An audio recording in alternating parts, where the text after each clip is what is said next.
The reason I joined the L&K group is I was actually looking for a path. I have a tendency to veer to the left and to the right, and I did a lot of research, and Alan's name came up, and I watched a couple of his videos, and I knew that he had a very specific plan that he laid out for a lot of his agents, and that was something that made sense to me. It's actually helped my business immensely, and the reason I say that is this is going to be the best year I've had since I've been in real estate. I'm doing very well. We have a lot of business going on, but I will warn you, if you're thinking about coming to L&K, you got to be prepared to be called out.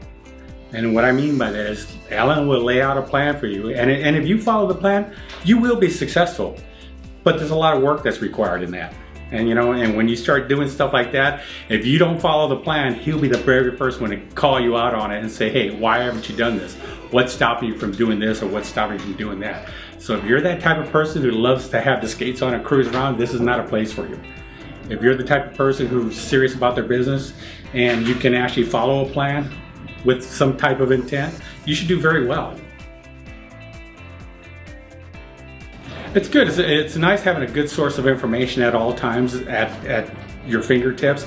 I'll call them up and say, hey, here's what I'm thinking. I'm thinking about, going this way, trying this, and this. And he'll say, hey, that's a good idea, but why don't you add this or take out this? And he'll explain to you why he feels you should do that as opposed to something else that you're thinking of. So he doesn't just really tell you what to do, he explains to you why he's telling you to go down this other path, and generally it's from his experience, and that's really why we're all here. He's a successful agent, and that stuff doesn't happen by accident.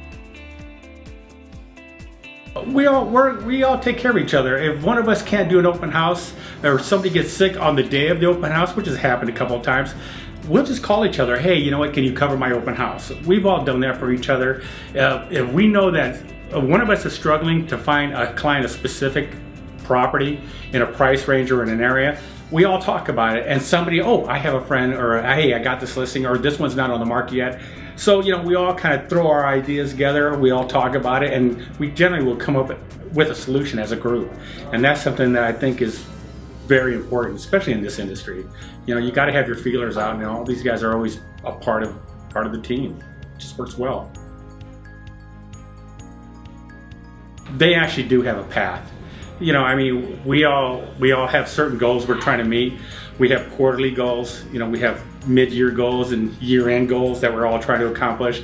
And we actually call each other and say, hey, you said you're going to do 3 open houses this week. How's that going? How many leads you get off that? Was there any questions you had about your leads? So we actually kind of mentor each other as well, not just him mentoring us. And we all kind of back each other up. Hey, well done. Hey, I noticed you had a close. Good job. Hey, how's this going? And we just talk about some of our deals, some of the things we're doing, because again, as a team, we work stuff out, and we actually get answers that you don't expect from other people. Or, wow, that was actually a really good answer. Wow, I didn't know that. Thank you for that. So again, I think the camaraderie of the team is a very important part of this, I think. I'm very confident about what I'm doing now. Before, like I said, I was like that one show, squirrel, I'm looking the other way. I'm easily distracted. I see shiny things from time to time. And as a team, when you have certain goals, you learn to recognize the things that actually make sense, that can make you money, as opposed to things that you can look at later and maybe put a little time into them and eventually they'll make it. So you learn how to separate the two, and that's really important, especially if you have gaps in your income, which was the problem that I had with my very first team. I'd have a great 1 or 2 months, and then I'd have a 2-month gap where I wasn't doing any business. Then I'd have another good month or another 2 months. And see, by sticking to the plan and the path, you don't have gaps, and it's very important that, again, you just kind of stick with it. It's a matter of how bad you want something. If you want it bad enough, follow the team, follow the leads, follow the plan. It's not rocket science. Well, again, if you want to be very successful and you're not sure about the path, if you feel like you're really working really, really hard, not necessarily smart, then this might be a place for you. But again, you've been officially warned. If you stick with the plan, you'll do well. But if you start wavering off the path, he'll be the very first one to reel you back in and say, hey, you know what, you're over here. what's going on with this, and this? Have we done these things first?